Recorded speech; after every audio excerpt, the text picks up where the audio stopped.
আগে পর্যন্ত আমাদের অঞ্চল নেতৃত্বরা প্রশাসনের সাথে কথা বলতো, এখন জেলার নেতৃত্ব রাজ্য স্তরের নেতৃত্বরা কথা বলছে। সুতরাং দুটো কথা, দুটো ভার আলাদা হবেই।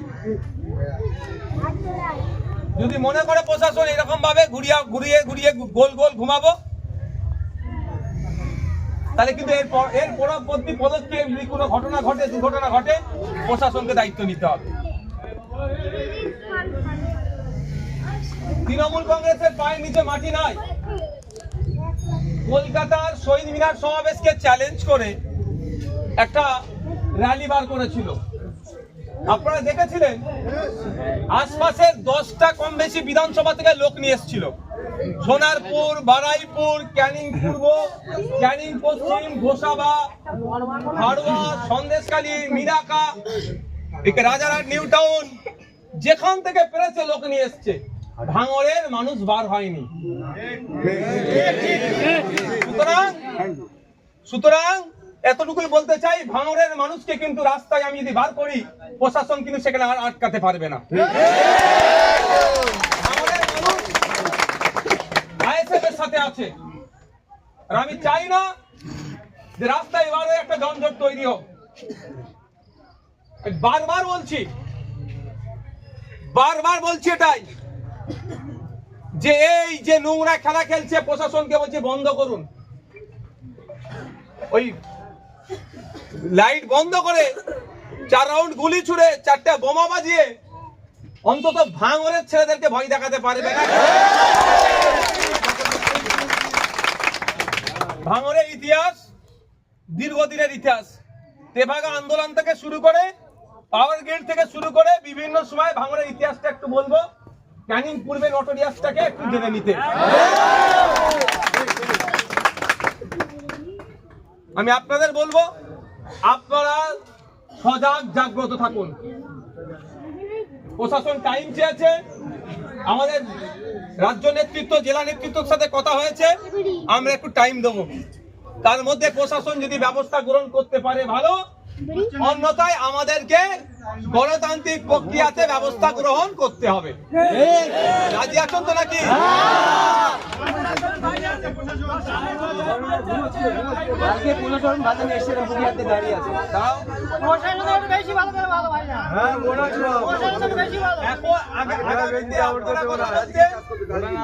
এখন আমাদের জেলার নেতৃত্ব, রাজ্য নেতৃত্ব কথা বলছে। দুটো কথার ভার নিশ্চিতভাবে দুরকম হবে। আমি কেন এত দায়িত্ব নিয়ে বলছি আপনারা বুঝতে পারছেন না? একটা যখন টাইম চেয়েছে, আমি টাইম দেওয়ার জন্য রেডি, কিন্তু একটা টাইম অবধি হবে। তারপরে যদি মনে করে ছেলে খেলা করবে, যে কোথায় খুঁজে পাচ্ছে না, আমরা খুঁজে তুলে দিয়ে আসবো, এটাও বলে যাচ্ছি।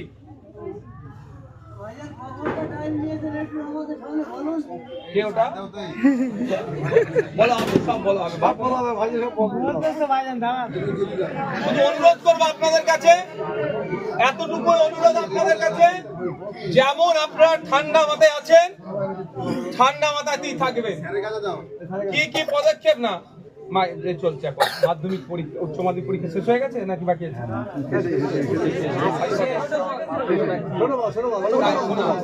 আমি আইনের বাইরে যাই না, আমি পারলে অনেক বক্তব্য দিতে পারি। এই মাধ্যমিক উচ্চ মাধ্যমিকের মধ্যে আমার একটা মিটিং মিছিল দেখেছেন, বড় করেছি আমি, আইনকে আমি মান্যতা দিয়ে চলি। আমি অনুরোধ আপনাদের কাছে এটাই, আমাদের নেতৃত্বরা কি নির্দেশ দিচ্ছে তার অপেক্ষা করুন। নির্দেশ যদি আগামী দিনে আসে, বাসন্তী হাইওয়ের সামনে বসতে হবে, রাজি আছেন তো নাকি? নির্দেশ যদি হয় আগামী দিনে ভাঙড় থানার সামনে যে বসতে হবে, রাজি আছেন? নির্দেশ যদি থাকে আগামী দিনে ডিসি স্যারের অফিসের সামনে গিয়ে ধর্নায় বসবো, রাজি আছেন? তখন আর এই গুটি কয়েক এই বুথের লোক নয়, তখন কিন্তু লোকের সংখ্যাও ভাঙড়ের মানুষ নামবে। ভাঙড়ের ডিসি স্যারকে আমি অনুরোধ করব, নিরপেক্ষতা বজায় রেখে কাজ করুন। যারা অন্যায় করেছে শাস্তি দিন, যে অন্যায় করেছে শাস্তি দিন, কোনো পক্ষপাতিত্ব করার প্রয়োজন নাই। আমি বারবার বলে এসেছি, যখন রাজ্জাক খান খুন হয়েছিল, আমি তখনও বলেছিলাম যদি আইএসএফ এর কেউ জড়িত থাকে তুলে নিয়ে চলে যায়, কোনো সমস্যা নেই। হিংসা করবে আইএসএফ বলে তাকে আমি গার্ড করবো, সে মানসিকতা আমার নাই। আর ঠিক একই ভাবে আমাদের ছেলেদের উপর নিরহভাবে আক্রমণ করবে, চুপ করে বসে থাকবো, সেই মানসিকতা আমার না। শেষবারের জন্য আবারও বলছি প্রশাসন বন্ধুদের যে আপনারা দায়িত্ব নিন, যারা এই অন্যায়ের সাথে যুক্ত তাদের বিরুদ্ধে ব্যবস্থা গ্রহণ করুন। আর যদি না দায়িত্ব নিয়ে ব্যবস্থা গ্রহণ করতে পারেন সেটাও আমাদেরকে জানিয়ে দিন, আমরা গণতান্ত্রিক প্রক্রিয়ায় ওর ব্যবস্থা করে দেবো। এই বিষয়ে আমি আর বক্তব্য দীর্ঘায়িত করব না। আগামী 26 আসছে, ভাঙড়ের মানুষকে ধন্যবাদ জানাবো। আপনারা যে আশার বীজটা বপন করেছেন, আজকে রাজ্যের বিভিন্ন বিধানসভা থেকে আওয়াজ উঠছে যে নওশাদ সিদ্দিকীর মতো 10টা নওশাদ সিদ্দিকী বিধানসভায় আজকে দিতে হবে।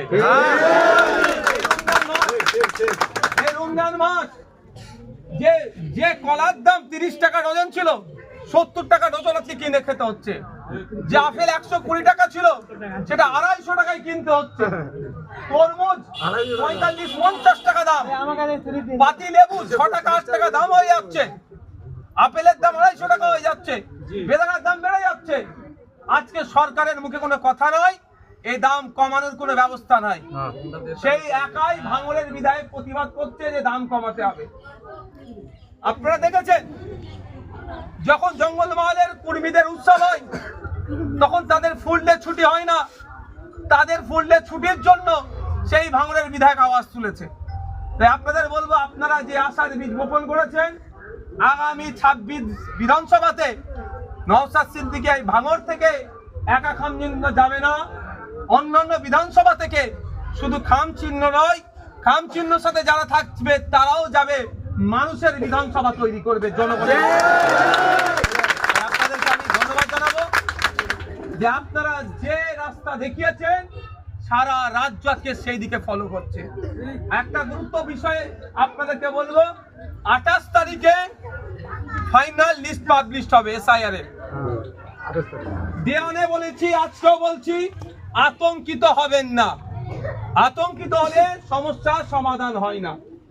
আপনারা বলুন, গণনা ফর্ম ফিলআপের ব্যবস্থা আমি তো বিভিন্ন জায়গায় ক্যাম্প করেছিলাম, আমাদের নেতৃত্বরা করেছিল। এক জায়গাতেও বলতে পারবে যে ভুল ফর্ম ফিলআপ হয়েছিল? আমরা ফর্ম ফিলআপ করেছি, 6টা লিস্টে আমাদের নাম এসেছে। বদমাইশি করে লজিক্যাল ডিসক্রিপেন্সির নামে আমাদেরকে ডেকেছে, হয়রানি করেছে, আমরা উপস্থিত হয়ে আমাদের ডকুমেন্টস দিয়েছি। ফাইনাল ভোটার লিস্টে আমাদের নাম আসবে। এই হীনমন্যতায় ভুগবেন না যে আমার নাম আসবে না। কেন আসবে না? কারো দয়াতে আমার নাম আসবে বা কারো অভিশাপে আমার নাম কেটে যাবে, এরকম ব্যাপার নয়। আর্টিকেল 326 আমাদের ভোটদানের স্বাধীনতা দিয়েছে, ভোটার লিস্টের নাম ওঠার স্বাধীনতা এখন আছে, অধিকার আছে, কেউ কেড়ে নিতে পারবে না। আপনাদের বলবো, আপনাদের বিধায়ক হিসাবে আমি বলছি, আতঙ্ক মুক্ত থাকবেন। ঘটনা চক্রে যদি কারো একজনের নাম বাদ যায়, আপনার বিধায়ক আপনার জন্য লড়াই করবে, নিশ্চিন্তে আপনারা থাকুন। বলেছিলাম, আজকেও বলছি, আমি পালিয়ে যাওয়ার ছেলে নয়, আমি পালিয়ে যাওয়ার ছেলে নয়। তো আপনাদের বলবো, ফাইনাল লিস্ট পাবলিশ হবে, আপনারা আপনাদের বুথের লিস্ট পাবলিশ যেটা হয়েছে সেটা প্রিন্ট আউট করে মানুষের বাড়িতে বাড়িতে যাবেন, নাম মিলিয়ে তাদের বুঝিয়ে দেবেন। সবাই ইন্টারনেট থেকে, সবাই অনলাইন থেকে বার করে মিলানো তাদের সবার পক্ষে সম্ভব নয়। তাহলে আপনাদের কাজ কি হবে? প্রিন্ট আউট করে এই লিস্ট ধরে ধরে বাড়িতে পৌঁছে যাওয়া, কাকা, মাসি, পিসি, চাচা, ফুফু, খালা, তোমার নামটা এটা করে এসে গেছে। আর ঘটনার চক্রে যদি একজনের আসছিল না, তখন কি করবেন? একটু মাথায় রাখুন ভালো করে। প্রথম কথা, সবার আসবে, তারপরে যদি না আসে সেটাও তো জেনে রাখতে হবে। যার নাম যদি কারো নাম কাটে, কি কারণে কাটা হয়েছে তার নোটিশ আসবে, ঠিক আছে? ওই নোটিশের কপিটা কি করবেন? আপনাদের বিধায়ক ছবি তুলে আমাদের নেতৃত্বের মাধ্যমে আমার কাছে পৌঁছাবেন, ওর উত্তর তৈরি হবে।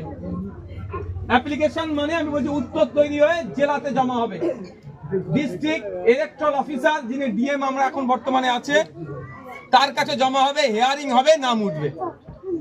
কি বলছি বুঝতে আসছে? আজকে দেখছিলাম যত বিচারপতি দিয়েছেন, সেই বিচারপতিতে করলে নাকি 1 মাসের বেশি টাইম লেগে যাবে। বাইরের রাজ্য থেকে বিচারপতি আনছে। আর মমতা ব্যানার্জি সুপ্রিম কোর্টে গিয়ে নাটক ছাড়া কিছু করেন, আমি জোর গলায় বলছি না, জোর গলায় বলছি। তো আপনাদের মাথায় রাখবেন, মামলাটা পশ্চিমবাংলা সরকার করেনি, আমরা চাই পশ্চিমবাংলা সরকার মামলা করুক, সে কাজ কিন্তু হয়নি। ব্যক্তিগত মামলা আর পশ্চিমবাংলা সরকারের মামলার মধ্যে অনেক তফাৎ। আমি কি বলেছিলাম, আমাদের দাবি কি ছিল, অল পার্টি মিটিং হোক, সেটাও ডাকেনি। আমাদের দাবি কি ছিল, এসআইআর নিয়ে একটা নিন্দা প্রস্তাব পাস করানো হোক, সেখানেও হচফচ করে গুলিয়ে দেওয়ার চেষ্টা হয়েছে। মানে কোনো না কোনো জায়গায় আমরা দেখতে পাচ্ছি, যেভাবে ওয়াকফ আইন লাগু হতে দেব না করতে করতে ওয়াকফ আইনকে মেনে নিয়েছে, যেভাবে ওবিসির নামে মুসলমানদের সাথে দ্বিচারিতা হয়েছে, যেভাবে ফেক এসটি/এসসি সার্টিফিকেটের নামে